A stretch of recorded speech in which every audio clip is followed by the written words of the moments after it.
விடுதலை புலிகளிடமிருந்து கைப்பற்றப்பட்ட தங்க ஆபரணங்களின் உரிமையாளர்கள் தொடர்பான விவரங்கள் ராணுவத்திடம் இல்லை. அருண ஜெயசேகர தெரிவிப்பு.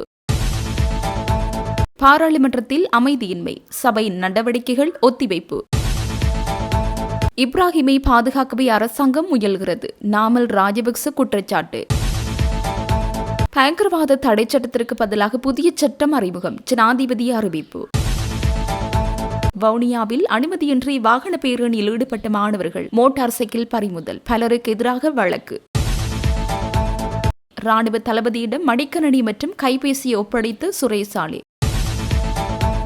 பயங்கரவாத தடை சட்டத்தை நீக்கும் நோக்கம் தற்போதைய அரசிற்கு இல்லை, விஜயதாச ராஜபக்ச. ஸ்பா ஊழியர்கள் கைது விவகாரம், போலீசாருக்கு எதிராக மனித உரிமைகள் ஆணைக்குழுவில் முறைப்பாடு. 2027 முதல் ஒரே மாதிரியான முன்பள்ளி கல்வி முறைமை, சரோஜா சாவித்ரி போல்ராஜ் தெரிவிப்பு. நீதித்துறைக்கு அழுத்தம் பிரயோகிக்கப்படுகிறது, சட்டவாட்சி பாதிக்கப்படுகிறது, சாகர காரியவசம் தெரிவிப்பு. வெற்றிகரமான தொழில்முறை வல்லுநராக மாறுவது என்பது பணம் சம்பாதிப்பது மட்டுமல்ல, பிரதமர் நீதியரசர் பிரேத்மி பத்மன் சூரசேன தெரிவிப்பு. சுரேசாலையை மீட்பதற்காக ராணுவ புலனாய்வு பிரிவின் அதிரடி திட்டம், அரசாங்கத்தை அதிர்ச்சிக்குள்ளாக்கும் ரகசிய தகவல். பாதுகாவலர்களை கட்டி வைத்து கிராமிய வங்கியில் கொள்ளை. பாராளுமன்றத்தில் ஏற்பட்ட அமைதியின்மை காரணமாக சபை நடவடிக்கைகளை 10 நிமிடங்களுக்கு ஒத்திவைப்பதற்கு சபாநாயகர் நடவடிக்கை எடுத்துள்ளார். எதிர்க்கட்சியைச் சேர்ந்த 20 நாடாளுமன்ற உறுப்பினர்கள் எழுந்து நின்று சபாநாயகரிடம் அவசர நாடாளுமன்ற விவாதம் ஒன்றை கோரினர். இதற்கமைய சபாநாயகர் இது குறித்து ஆளும் கட்சியிடம் வினவிய போது அதற்கு உடன்பட முடியாது எனவும், தேவைப்பட்டால் இது தொடர்பாக வாக்கெடுப்பு நடத்துவதற்கு உடன்படுவதாகவும் சபை முதல்வர் அமைச்சர் பிமல் ரத்நாயக்க தெரிவித்தார். இதற்கு எதிர்க்கட்சி உறுப்பினர்கள் தமது எதிர்ப்பை தெரிவித்து கருத்துக்களை வெளியிட தொடங்கியதை அடுத்து நாடாளுமன்றத்துக்குள் வாக்குவாதம் ஏற்பட்டு பதற்ற நிலை உருவானது. நீதிமன்ற துறையில் எழுந்துள்ள கட்டமைப்பு ரீதியான பிரச்சினைகளுக்கு உடனடியாக தீர்வுகளை வழங்குவதற்கு நாடாளுமன்றம் தலையிட வேண்டும் என்பதை சுட்டிக்காட்டி அவசர நாடாளுமன்ற விவாதம் ஒன்றை கோரி எதிர்க்கட்சி உறுப்பினர்களால் கையொப்பமிடப்பட்ட கடிதம் ஒன்று இன்று முற்பகல் நாடாளுமன்றத்தில் சபாநாயகரிடம் கையளிக்கப்பட்டது. இதன் பின்னர் நாடாளுமன்ற அமர்வுகள் இடம்பெற்றுக் கொண்டிருந்த வேளையில் எதிர்க்கட்சி நாடாளுமன்ற உறுப்பினர் அஜித் பி பெரேரா குறித்த விடயம் தொடர்பாக சபாநாயகரிடம் அவசர நாடாளுமன்ற விவாதம் ஒன்றை கோரினார். அதனையடுத்து இந்த பதற்றமான சூழ்நிலை ஏற்பட்டதுடன் இதன்போது கருத்து தெரிவித்த எதிர்க்கட்சித் தலைவர் சஜித் பிரேமதாஸ் 8 நீதிபதிகளுக்கான வெற்றிடங்கள் காணப்படுகின்றமை மற்றும் நீதிபதிகளின் ஓய்வு பெறும் வயதை நீடிப்பது தொடர்பாக எழுந்துள்ள நெருக்கடி நிலைமை காரணமாகவே இந்த விவாதத்தை கோருவதாக குறிப்பிட்டார். இதனையடுத்து நாடாளுமன்ற அமர்வு 10 நிமிடங்களுக்கு சபாநாயகர் ஜகத் விக்ரமரத்னவால் ஒத்திவைக்கப்பட்டிருந்தது. இந்நிலையில் எதிரணியின் நாடாளுமன்ற உறுப்பினர்கள் செங்கோலை கைப்பற்ற முற்பட்டமையினால் நாடாளுமன்றத்தில் குழப்ப நிலை ஏற்பட்டிருந்தமையும் குறிப்பிடத்தக்கது. Point of order. The chairman is misrepresenting what I'm saying, Honorable Speaker. I'm not saying that the Public Finance Committee has nothing to do in the Parliament. Any committee in the Parliament can make recommendations. But the approval, the power to approve lies with the Parliament. The committees cannot approve or disapprove anything that comes into those committees. That is, and there is no standing order. I will challenge Honorable Members Harsha De Silva on this. There is no standing order supporting his notion. And our Parliament, Honorable Speaker, should not know the standing orders.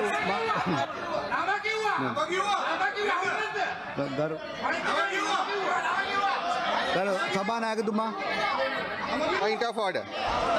ගරු කතානායකතුමනි කාරක සභා පනතකට අදාළ කරන කෙටුම්පත් සංශෝධන පනතට අදාළ කරන සංශෝධන සියල්ල මුදල් කාරක සභාවට යන්න ඕන කියලා එකක් කොහෙවත් නැහැ. ඒ නිසා මේ කරුණක් වශයෙන් වැරදි. ඒ නිසා මෙතන ඩිස්ටර්බ් කිරීමේ අරමුණින් විතරක් කටයුතු කරන්නේ නැතුව ඒ නිසා කරු කතානායකතුමනි අපිට මේ සභාව කරගෙන ඒ නිසා අපි නීතිපතිතුමාගේ මේ සංශෝධනයට නීතිපතිතුමාගේ අවසරය තියෙනවා. මේ සංශෝධනයට කැබිනට් එකේ අනුමැතිය තිබෙනවා. ඒ නිසා තමයි කාරක සභාව. ඒ නිසා තමයි පාර්ලිමේන්තුවේ කාරක සභා අවස්ථාවක් තිබෙන්නේ. ඒ කාරක සභා අවස්ථාවට තමයි අපි ඇමෙන්ඩ්මන්ට්ස් ගේන්නේ. ඒ නිසා මේ කවුද මුදල් කාරක සභාවට මේ පාර්ලිමේන්තුවේ සම්පූර්ණ පාලනය බාර දීලා නැහැ. මෙතුමට ඕනකම තියෙනවා ඇති එතුමාගේ නායකයට වඩා වට සෙල්ලමක් කරන්න එක දේශපාලන වේදිකාව පාවිච්චි කරගන්න. අපි ඒවට අහුවෙන්නේ නැහැ. හරිද? මෙයාට වෙලා තියෙන්නේ ඒක. ගරු කතානායකතුමා අද වෙලා තියෙන මේ විපක්ෂ නායකතුමාට එතුමාගේ පක්ෂ නායකයෝ ගණනාවක් ඉන්නවා එතුමාගේ නායකත්වය පිළිගන්නේ නැහැ. Honorable Nishant Javira, you can continue. ගරු කතානායකතුමනි, එතකොට මේ පනතේ ඊළඟ විධිදානය තමයි බැංකුවක් හරි මුල්‍ය ආයතනයක් විසින් සිදු කරන ලබන මුල්‍ය සේවාව වෙනුවෙන් දැනට ගෙවන එකතු කළ අගය මත බද්ද සහ SSCL එක දෙක වෙනුවට දෙක වෙනුවෙන් 20.5ක් ගෙවනවා. මොකද මේ බැංකු සහ මුල්‍ය ආයතන විසින් ඉල්ලීමක් කරලා තිබුණා අපි ලාභය ගණනය කරලා එකම අගයකට. උදාහරණයක් විදිහට අපි බැංකුවක හරි මුල්‍ය ආයතනයක හරි ගණනය කරන ලාභය මේ අතර ආරෝපිත ලාභය අපි හිතමු රුපියල් මිලියන 10ක් කියලා. එතකොට මේ රුපියල් මිලියන 10ට 118ක වැට් එකක් ගෙවනවා. ඒත් එක්කම ඒ අගයටම ආය රුපියල් 102.5කට සමාජ ආරක්ෂණ Honorable member, you have another 2 minutes. ඊට අමතරව ඒ සඳහා වාර්තා ලබා දෙන්න ඕන. ඉතින් ඒ අවස්ථාවේ අයින් කළා මේ බදු වර්ග දෙකම වෙනුවට 120.5ක් තනි බද්දක් අය කර ගැනීම තමයි මේ ප්‍රතිපාදනයේ අනිත් තරමුණ. ඊටත් අමතරව මේ එකතු කළාගේ මත බදු සංශෝධන පනතේ විශේෂ දෙයක් ඇතුළත් කරලා තියෙනවා. මේ වැට් බද්ද සඳහා ලියාපදිංචි වන පුද්ගලයන්ට ඉදිරියේදී point of sale machine ලබා ගැනීම. You will be given another 5 minutes. මේ එකතු කළාගේ මත බදු සංශෝධන පනතේ විශේෂ දෙයක් ඇතුළත් කරලා තියෙනවා. මේ වැට් බද්ද සඳහා ලියාපදිංචි වන පුද්ගලයන්ට ඉදිරියේදී point of sale machine ලබා ගැනීම. You will be given another 5 minutes. A point of sale machine ලබා ගැනීම ඇතුළතදී අපි බලාපොරොත්තු වෙනවා මේ බදු ගෙවන්නන් සඳහා විශේෂයෙන්ම තමන්ගේ වාර්තා දැන් අපි දන්නවා ගරු කතානායකතුමනි අපි කවුරුත් දන්නවා දැන් වැට් බද්ද සඳහා ලියාපදිංචි වුණ බදු ගෙවන්නෙකුට තම වාර්තාව ලබා දෙනකොට ඒ වාර්තාව එක්ක තමන්ගේ ගනුදෙනු සියල්ල ඇතුළත් උපලේඛන රාශියක් ඉදිරිපත් කරන්න වෙනවා. ඊටත් අමතරව මේ උපලේඛන ඉදිරිපත් කරන්න විශාල පරිශ්‍රමයක් මේවා පිළියෙල කරන්න විශාල පරිශ්‍රමයක් ලබා ගන්න වෙනවා. ඉතින් ඒ වෙනුවෙන් අපි point of sale machine POS machine හඳුන්වා දීම ඇතුළතදී ඒ තමන්ගේ සියලුම ගනුදෙනු ස්වයංක්‍රීයව දෙපාර්තමේන්තුවේ දත්ත පද්ධතියට පැමිණෙනවා. එන්නේ පැමිණීම ඇතුළතදී තමන්ට ඒ වැට්බදු වාර්තාව මේ බදු ගෙවන්නන් ලබා දෙන වැට්බදු වාර්තාව ඉතාමත් සරලව ස්වයංක්‍රීයව දෙපාර්තමේන්තුවට ලබා දීමේ හැකියාව ලැබෙනවා. මේක ඇතුළතදී මේ බදු ක්‍රමය එකතු කළ අගය මත බද්ද අය කිරීමේ ක්‍රමවේදය වාර්තා ලබා දීමේ ක්‍රමවේදය වඩාත් කාර්යක්ෂම වෙනවා. ඔවුන්ට ආපසු ගෙවීමක් ලබා ගන්න තියෙනවා නම් ඒක මෙහෙදි ගන්න භාණ්ඩ වෙනුවෙන් ලංකාවේදී ගෙවන වැට් එක එයාපෝට් එකට යනකොට Tamanට ආපසු ගෙවීමක් විදිහට ලබා ගැනීමේ හැකියාව තියෙනවා. පාර්ලිමේන්තුවේ විනාඩි 10ක් සඳහා తాවකාලිකව අත්හිටවනු.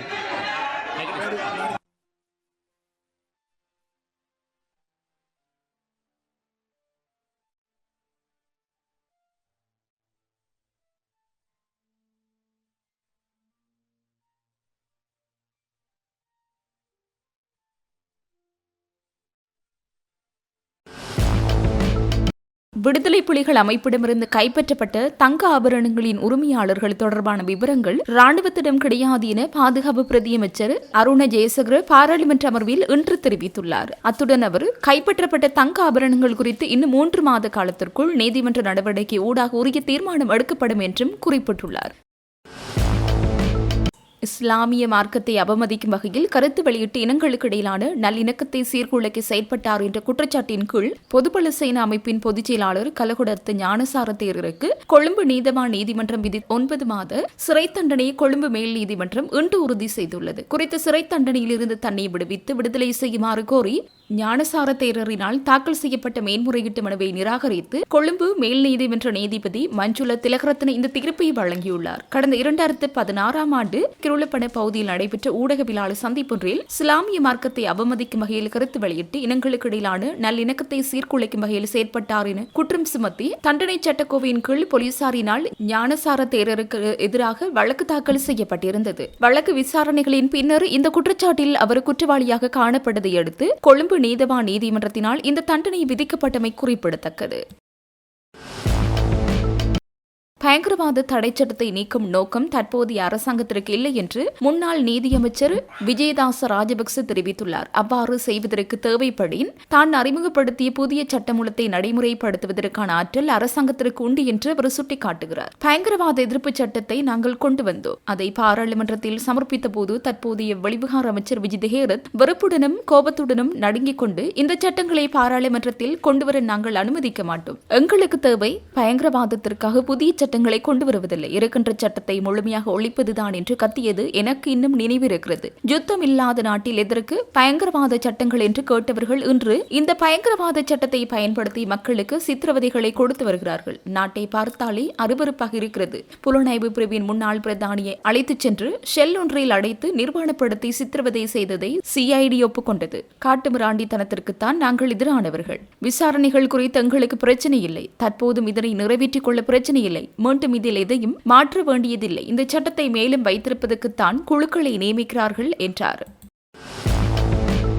உயிர்த்த ஞாயிறு பயங்கரவாத தாக்குதலுடன் தொடர்புடையதாக குற்றம் சாட்டப்படும் இப்ராஹிம் என்பவரை பாதுகாப்பதற்கே தற்போதைய அரசாங்கம் முயற்சித்து வருவதாக ஸ்ரீலங்கா பொதுஜன பெரமுனவின் நாடாளுமன்ற உறுப்பினர் நாமல் ராஜபக்ச தெரிவித்துள்ளார். மொரட்டுவ பகுதியில் ஊடகவியலாளர்கள் எழுப்பிய கேள்விக்கு பதிலளிக்கும் போது இவர் இதனை குறிப்பிட்டார். இப்ராஹிம் என்பவர் மக்கள் விடுதலை முன்னணியின் உறுப்பினர். தற்போதைய அரசாங்கம் பழிவாங்கும் அரசியலில் ஈடுபட்டு வருவதாகவும் இப்ராஹிம் மீதான குற்றச்சாட்டுகளை திசை திருப்பி அதனை மற்றவர்கள் மீது சுமத்த முயல்வதாகவும் குற்றம் சாட்டினார். அரசாங்கமானது தனக்கு வாக்களித்த மற்றும் தங்களை பாதுகாத்த நபர்களை காப்பாற்றவே இவ்வாறான செயல்களில் ஈடுபட்டு வருகிறது. இதன் காரணமாக உயிர்த்த ஞாயிறு தாக்குதலில் பாதிக்கப்பட்ட மக்கள் இன்னமும் நீதிக்காக காத்திருக்க வேண்டிய நிலை ஏற்பட்டுள்ளது என்றும் அவர் கவலை வெளியிட்டார். நாங்கள் கிராமத்திற்கு செல்லும் போது மக்களின் உண்மையான நிலைமையை நேரில் காண்கிறோம் என்றும் நாட்டில் வாழ்க்கை செலவு வரலாறு காணாத வகையில் அதிகரித்துள்ளதால் மக்கள் மிக கடுமையான பொருளாதார நெருக்கடி எதிர்கொண்டுள்ளனர் என்றும் தெரிவித்தார்.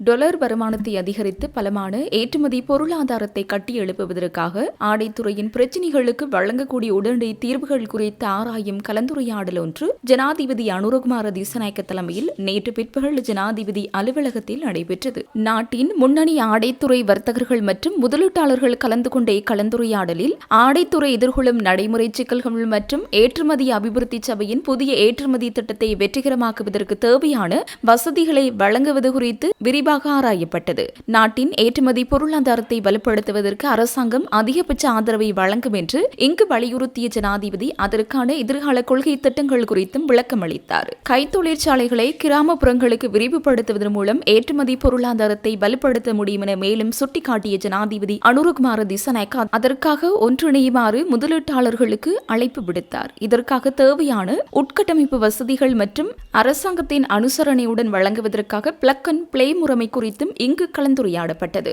தற்போதைய பொருளாதார நிலைமை குறித்து விளக்கிய ஜனாதிபதி துபாயில் மேற்கொள்ளப்படும் முதலீடுகள் அதிகரித்த போதும் இதனால் டொலருக்கு ஏற்படும் தாக்கத்தை கட்டுப்படுத்துவதற்கு டொலரோட்டும் வழிகளை வலுப்படுத்துவது அத்தியாவசியமானது என சுட்டிக்காட்டினார். ரூபாய் செலவினங்களை கட்டுப்படுத்தி டொலர் வருமானத்தை அதிகரிப்பதன் மூலம் பொருளாதார மறுமலர்ச்சி ஏற்படுத்த முடியும் என்றும் ஜனாதிபதி குறிப்பிட்டார். முதலீட்டாளர்கள் எதிர்கொள்ளும் காணி பிரச்சினைகள் குறித்தும் இதன்போது விசேட கவனம் செலுத்தப்பட்டதுடன் காணிகளின் பெறுமதி மற்றும் கொள்கை ரீதியான ஸ்திரத்தன்மையை உறுதிப்படுத்துவதற்கு அரசாங்கம் தலையிடும் என தெரிவித்த ஜனாதிபதி அதற்கான சட்ட மறுசீரமைப்புகள் தற்போது மேற்கொள்ளப்படும் என்று குறிப்பிட்டார். வெட்வரி முறைமை காரணமாக உள்நாட்டு மூலப்பொருள் வழங்குனர்கள் எதிர்கொள்ளும் பிரச்சினைகள் குறித்தும் ஜனாதிபதியின் அவதானம் செலுத்தப்பட்டதுடன் அதன்போது வழங்கக்கூடிய மாற்றுச் சலுகைகள் குறித்த முன்மொழிவுகளை விரைவாக சமர்ப்பிக்குமாறு வர்த்தகர்களுக்கு அறிவித்தார். சந்தை வாய்ப்புகளை அதிகரிப்பதற்காக சுதந்திர வர்த்தக ஒப்பந்தங்களை விரிவுபடுத்துதல் மற்றும் வெளிநாடுகளுடனான உறவுகளை வலுப்படுத்தி அந்த நாடுகளிலிருந்து கிடைக்கும் கோட்டா அளவுகளை அதிகரிப்பது குறித்து இங்கு விரிவாக கலந்துரையாடப்பட்டது.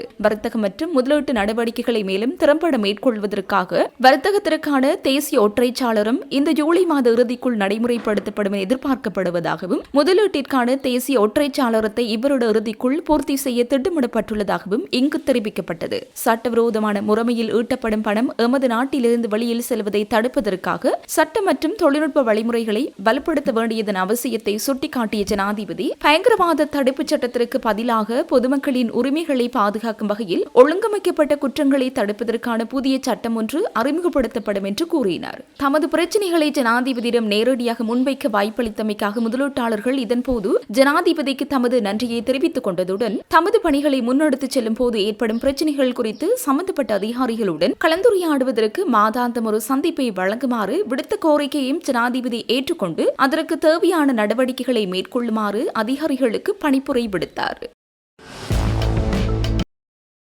சட்டவாட்சி கோட்பாட்டை மலினப்படுத்தும் செயற்பாடுகள் தற்போது முன்னெடுக்கப்படுகின்றன. நீதித்துறைக்கும் சட்டத்துறையாலும் நிறைவேற்றுத்துறையாலும் அழுத்தம் பிரயோகிக்கப்படுகிறது. இது கீழ்த்தரமானது ஒரு செயற்பாடு என ஸ்ரீலங்கா பொதுஜன பெரமுனவின் பொதுச் செயலாளர் சாகர காரியவசம் தெரிவித்தார். ஸ்ரீலங்கா பொதுஜன பெரமுனவின் காரியாலயத்தில் நடைபெற்ற ஊடகவியலாளர் சந்திப்பின் போது மேற்கண்டவாறு குறிப்பிட்டார். அங்கு அவர் மேலும் தெரிவித்ததாவது, ஜனநாயக நாட்டில் சட்டவாட்சி கோட்பாடு மிகவும் முக்கியமானதாகும். ஆனால் தற்போது தகுதி இல்லாதவர்களை நம்பி மக்கள் அதிகாரத்தை ஒப்படைத்து ஏமாற்றமடைந்துள்ளார்கள். ஜனநாயக கட்டமைப்பில் நீதித்துறை முக்கியமாகும். ஆனால் இன்று நீதித்துறை கட்டமைப்பில் சட்டவாட்சியில் தலையிடும் சட்டவாட்சியை தமக்கு ஏற்றவாறு பயன்படுத்தும் அரசாங்கம் கீழ்த்தரமான முயற்சியை முன்னெடுக்கின்றது. அநீதி இழைக்கப்படும் போது நீதிமன்றத்தை நாடி நீதியை எதிர்பார்க்கின்றோம். ஆனால் தற்போது நீதி பொறிமுறையின் மீது மக்களுக்கும் நம்பிக்கை சிதைவடைந்துள்ளது. ஊழல் ஒழிப்பு குழுவை அமைத்து நீதி குற்றப்புலனாய்வு பிரிவு என்ற சட்டவிரோத போலீசையும் நியமித்தனர். ஷானி அபேசகரவை குற்றப்புலனாய்வு பிரிவின் பிரதானியாக நியமித்து அரசியல் பழிவாங்கல் செயற்பாடுகளை முன்னெடுத்துச் செல்கின்றனர். உயிர்த்த ஞாயிறு குண்டு தாக்குதல் சம்பவம் தொடர்பில் தற்போது பரவலாக பேசப்படுகிறது. குண்டு தாக்குதல் சம்பவம் இடம்பெற்ற போது பதவியில் இருந்த ஷானி அபேசகர, ரவி செனவரத்ன ஆகியோர் கடமையை நிறைவேற்ற தவறினார்கள் என்று விசாரணை அறிக்கைகளில் குறிப்பிடப்பட்டுள்ளது. ஆனால் அவர்களுக்கு எதிராக தற்போது எவ்வித விசாரணைகளும் முன்னெடுக்கப்படவில்லை. இது முறையற்றது என்றார். 2027 ஆண்டளவில் நாட்டின் 9 மாகாணங்களுக்கும் ஒரே மாதிரியான முன்பள்ளி கல்வி முறைமையை செயல்படுத்துவதற்கு நடவடிக்கை எடுக்கப்படும் என மகளிர் மற்றும் சிறுவர் விவகார அமைச்சர் சரோஜா சாவித்ரி போல்ராஜ் தெரிவித்துள்ளார்.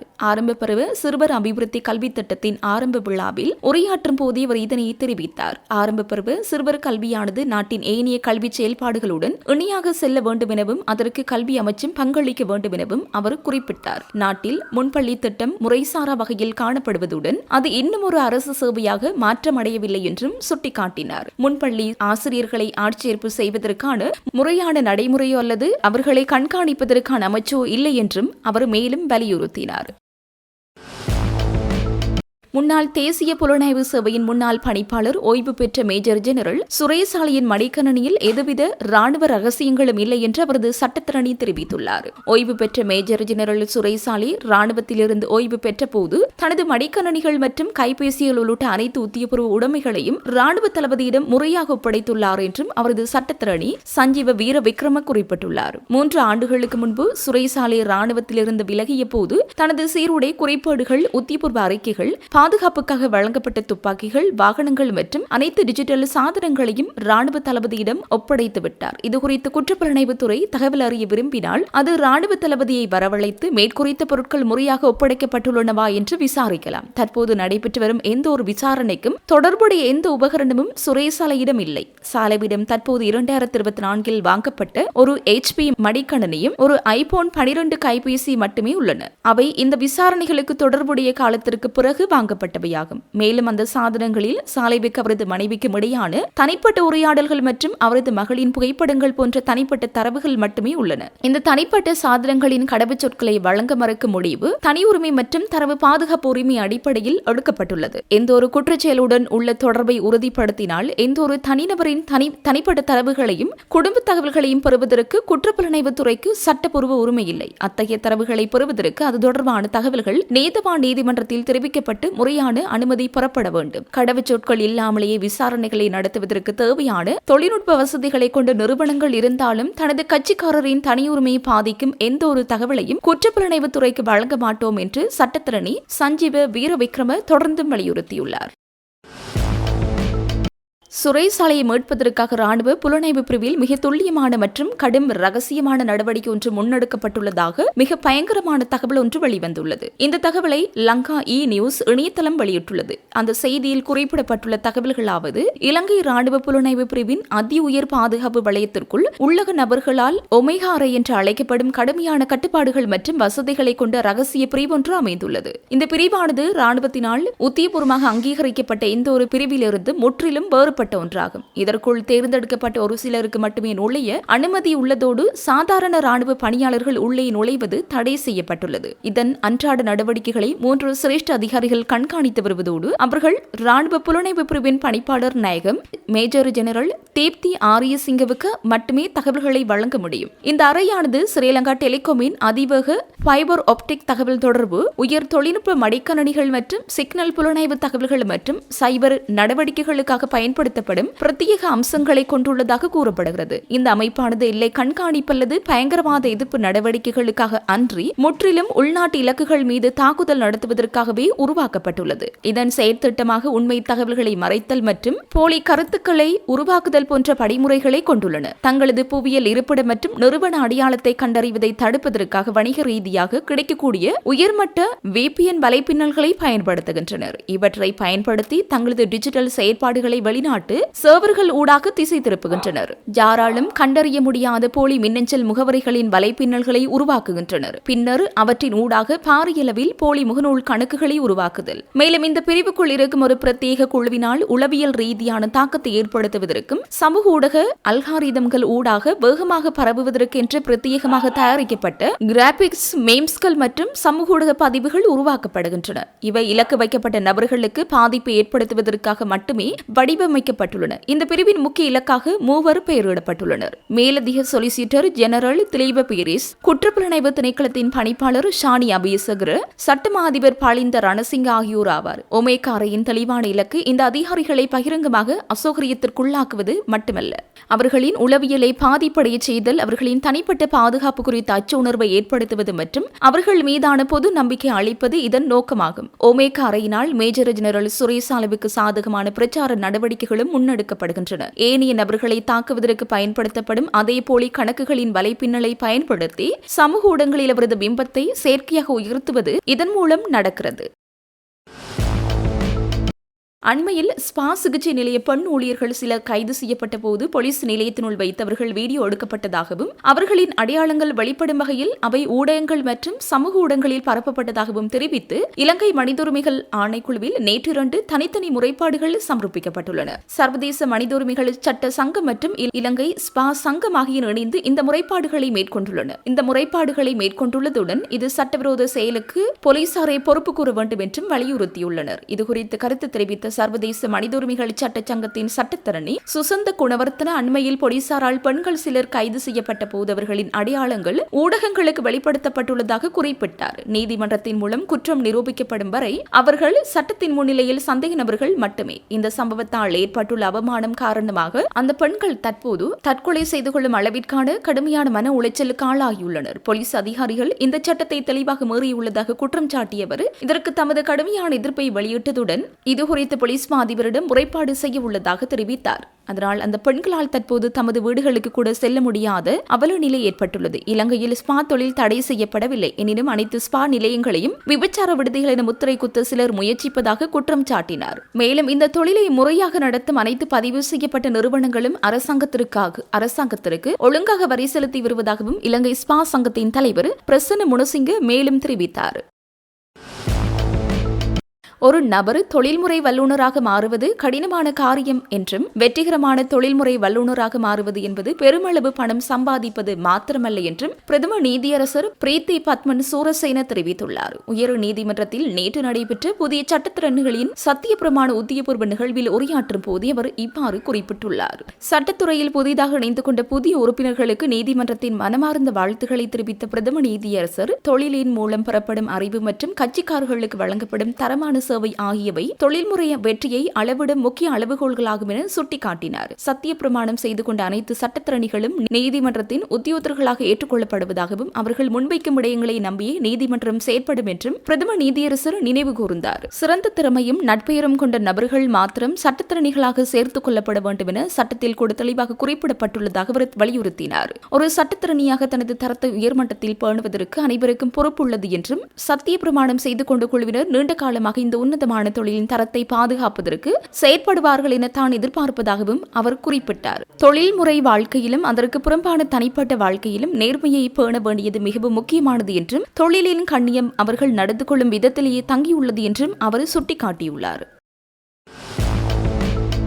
வவுனியா நகரில் உள்ள பிரபல ஆண்கள் பாடசாலையொன்றின் உயர்தர மாணவர்களால் நடத்தப்பட்ட அனுமதி பெறப்படாத வாகன பேரணி ஒன்றின் போது போக்குவரத்து விதிமுறைகளை மீறி செயற்பட்ட குற்றச்சாட்டில் பேரணியில் பலருக்கு எதிராக சட்ட நடவடிக்கை எடுக்கப்பட்டுள்ளதுடன் மோட்டார் சைக்கிள் ஒன்றும் போலீசாரால் கைப்பற்றப்பட்டுள்ளது. குறித்த பாடசாலை மாணவர்களால் வவுனியா புகையிரத நிலைய வீதியில் பெரும் எண்ணிக்கையிலான மோட்டார் சைக்கிள்கள் மற்றும் கார்களுடன் இந்த பேரணி முன்னெடுக்கப்பட்டது. இதன்போது மாணவர்கள் கூட்டமாக வீதியை மறைத்து ஏனைய வாகனங்களுக்கும் பொதுமக்களுக்கு பெரும் போக்குவரத்து இடையூறை ஏற்படுத்தும் வகையில் பயணித்துள்ளனர்.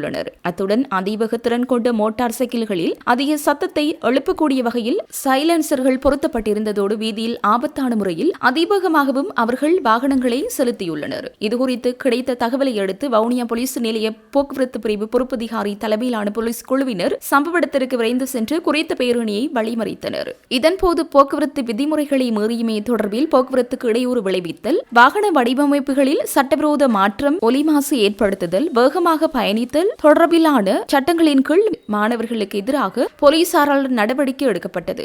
இந்த சோதனையின் போது விதிமுறைகளை அப்பட்டமாக மீறிய குற்றச்சாட்டில் ஒரு மோட்டார் சைக்கிள் போலீசாரால் கைப்பற்றப்பட்டு வவுனியா போலீஸ் நிலையத்திற்கு எடுத்துச் செல்லப்பட்டுள்ளது. மேலும் போக்குவரத்து விதிமுறைகளை மீறிய பல மாணவர்களுக்கு எதிராக வவுனியா நீதிமன்றத்தில் வழக்கு தாக்கல் செய்ய நடவடிக்கை எடுத்துள்ளதாக வவுனியா போக்குவரத்து பிரிவு போலீசார் தெரிவித்தனர். இவ்விடயம் தொடர்பாக போலீசார் மேலும் கருத்து தெரிவிக்கையில், மாணவர்கள் இவ்வாறான கொண்டாட்டங்களின் போது பொதுமக்களுக்கு இடையூறு விளைவிப்பதையும் வீதி பாதுகாப்பு சட்டங்களை மீறுவதையும் எக்காரணம் கொண்டும் அனுமதிக்க முடியாது என்றனர். இதேவேளை குறித்த பாடசாலையில் இம்முறை பரீட்சைக்கு தோற்றவுள்ள உயர்தர மாணவர்களின் ஒன்று கூடல் நடைபெற்ற நிலையில் இச்சம்பவம் இடம்பெற்றுள்ளமை குறிப்பிடத்தக்கது.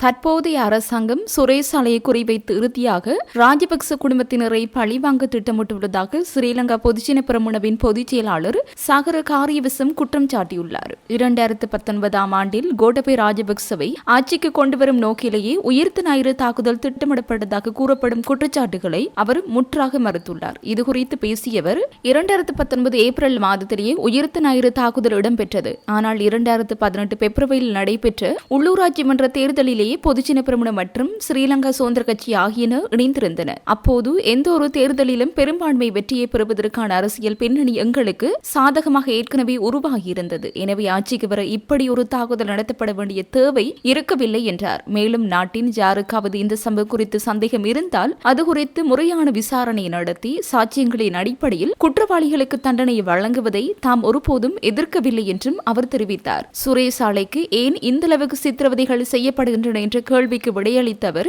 தற்போதைய அனுரகுமார திசாநாயக்கவின் அரசாங்கத்திற்கு ராஜபக்சக்கள் மீதான அச்சத்தின் காரணமாகவே இத்தகைய விடயம் மேற்கொள்ளப்பட்டதாகவும் அவர் குறிப்பிட்டார். தாம் எப்போதும் சட்டத்தை மதிப்பதாக கூறியவர், அரசாங்கத்திடம் ஏதேனும் உண்மையான சாட்சியங்கள் இருந்தால் அவற்றை அநாகரிகமான முறையில் மறைக்காமல் நீதிமன்றத்தில் சமர்ப்பிக்க வேண்டும் என்றும் சவால் விடுத்தார். முறையான சாட்சியங்களின் அடிப்படையில் விசாரணை நடத்துவதற்கு பதிலாக தற்போது ஒருவரை கைது செய்து அடித்து அநாகரிகமான முறையில் சித்திரவதை செய்து செயற்கையாக சாட்சியங்களை உருவாக்க அரசாங்கம் முயற்சிப்பதாக கூறி தனது கண்டனத்தை பதிவு செய்தார்.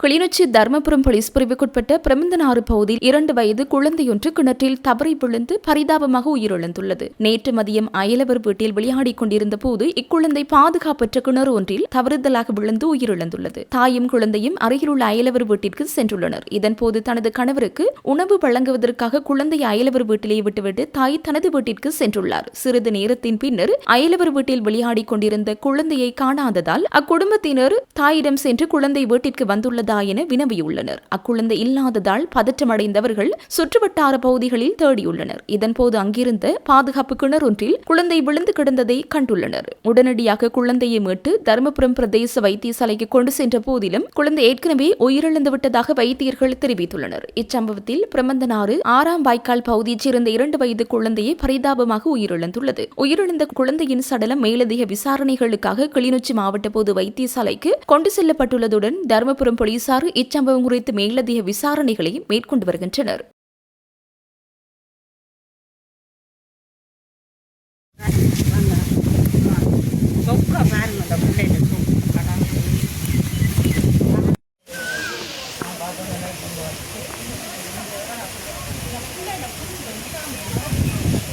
வந்த இடத்துல இது கிணத்துக்குள்ளே அந்த பிள்ளைகள் விழுந்த கிணத்துலேயே இந்த பிள்ளைகள் விழுந்து இது போயிட்டு பிரம்மந்தனாறு 6ஆம் வாய்க்கால் இதில் ஒரு கிணறு மண் கிணறு தான். இதில் நிறைய இந்த பிள்ளைகள் கணக்கு இருந்தது, சின்ன சின்ன பிள்ளைகள். அதுக்கு பிறகு பக்கத்து வீட்டு பிள்ளை வந்து 2 பிள்ளை இடம் இந்த வந்த காலத்தில் 2 பிள்ளை மோசம் பண்ண கிணத்துக்கு விழுந்து. அது பிறகு இப்போ அவற்றை செட்ட தகப்பன் கவரத்தின் சின்ன பிள்ளை கொண்டு வந்து சேர்த்துருக்கின்றாங்க. நாங்கள்லாம் பார்த்து நின்று ராஜாங்கனை சத்தாரத்ன தேரர் தான் தங்கியிருந்த விஹாரை மற்றும் தனது தனிப்பட்ட பொருட்களையும் கைவிட்டு சென்றுள்ளதாக தெரிவிக்கப்படுகிறது. சத்தாரத்ன தேரரை மகா சங்கத்திலிருந்து வெளியேற்றுவதற்கான நடவடிக்கைகளை மகா சங்க சபை எடுத்ததை தொடர்ந்து அடுத்த கட்ட நடவடிக்கையாக இந்த முடிவை அவர் மேற்கொண்டுள்ளார். விஹாரை விட்டு வெளியேறுவதற்கு முன்பு சத்தாரத்ன தேரர் தனது ஆதரவாளர்களை விஹாரைக்கு அழைத்து தான் விஹாரையிலிருந்து வெளியேறப் போகும் விடயம் குறித்து தெரிவித்துள்ளார். அதன் பின்னர் தனது தனிப்பட்ட உடைமைகள் உள்ளிட்ட அனைத்தையும் அப்படியே விட்டுவிட்டு அங்கிருந்தவர் வெளியேறி புறப்பட்டுச் சென்றுள்ளதாக தெரிய வந்துள்ளது. தற்போதைய அரசாங்கம் பொதுமக்களுக்கு அளித்த வாக்குறுதிகளில் மாறு செய்தமை உள்ளிட்ட பல்வேறு விடயங்கள் குறித்து ஜனாதிபதி உள்ளிட்ட முக்கிய அரசியல்வாதிகளுக்கு எதிராக சர்ச்சைக்குரிய முறையில் சத்தாரத்ன தேரர் கருத்து வெளியிட்டு வந்திருந்தமை குறிப்பிடத்தக்கது. அவ்வாறான பின்னணியில் முதலில் மகா சங்கத்தில் இருந்தும் தற்போது தான் தங்கியிருந்த விஹாரை விட்டும் அவர் வெளியேற்றப்பட்டுள்ளார். 3 நபர்கள் மொரககென கோரளைமை பகுதியில் அமைந்துள்ள கிராமிய வங்கியொன்றின் பாதுகாப்பு பெட்டகத்தை உடைத்து அதிலிருந்து பெருமளவிலான தங்க நகைகளை கொள்ளையடித்து தப்பிச் சென்றுள்ளனர். இன்று அதிகாலை 1 மணியளவில் வங்கி வளாகத்திற்குள் நுழைந்துள்ள இக்குழுவினர் அங்கிருந்த பாதுகாப்பு உத்தியோகர்களை கட்டி வைத்துவிட்டு வங்கியின் பின்புறம் உள்ள குளியலறையின் ஜன்னல் வழியாக உள்ளே நுழைந்துள்ளனர். பின்னர் அவர்கள் அங்கிருந்து பாதுகாப்பு பெட்டகத்தை உடைத்து அதற்குள் பாதுகாப்பாக வைக்கப்பட்டிருந்த தங்க நகைகளை கொள்ளையிட்டு தப்பிச் சென்றுள்ளதாக தெரிவிக்கப்படுகிறது. குறித்த 3 சந்தேக நபர்களும் இதுவரையில் கைது செய்யப்படாததுடன் இச்சம்பவம் தொடர்பாக போலீசார் மேலதிக விசாரணைகளை ஆரம்பித்துள்ளனர். தடுப்பு காவல் உத்தரவின் பேரில் வைக்கப்பட்டுள்ள சந்தேக நபர் ஒருவரிடம் நடத்தப்பட்ட விசாரணைகளில் வெளிவந்த தகவல்களுக்கு அமைய கைத்துப்பாக்கி ஒன்றையும் ஒரு தொகுதி தோட்டாக்களையும் மத்திய குற்றவியல் பணியத்தினர் மீட்டுள்ளனர். நேற்று நண்பகல் வேளையில் மேட்டியாகுட பகுதியில் மேற்கொள்ளப்பட்ட தேடுதல் நடவடிக்கையின் போதே வெளிநாட்டில் தயாரிக்கப்பட்ட இந்த கைத்துப்பாக்கியும் 9 மில்லிமீட்டர் வகையைச் சேர்ந்த 5 தோட்டாக்களும் மீட்கப்பட்டுள்ளன. குறித்த சந்தேக நபர் ஐஸ் போதைப் பொருளை வைத்திருந்த குற்றத்திற்காக கடந்த ஜூன் 19ஆம் தேதி கைது செய்யப்பட்டவர் என்பதுடன் அவரிடம் நடத்தப்பட்ட மேலதிக விசாரணைகளில் போது இந்த தகவல்கள் வெளிப்படுத்தப்பட்டுள்ளன. இச்சம்பவம் தொடர்பாக மத்திய குற்றவியல் பணியத்தின் மனித கொலைகள் மற்றும் ஒழுங்கமைக்கப்பட்ட குற்ற விசாரணை பிரிவினர் மேலதிக விசாரணைகளை மேற்கொண்டு வருகின்றனர்.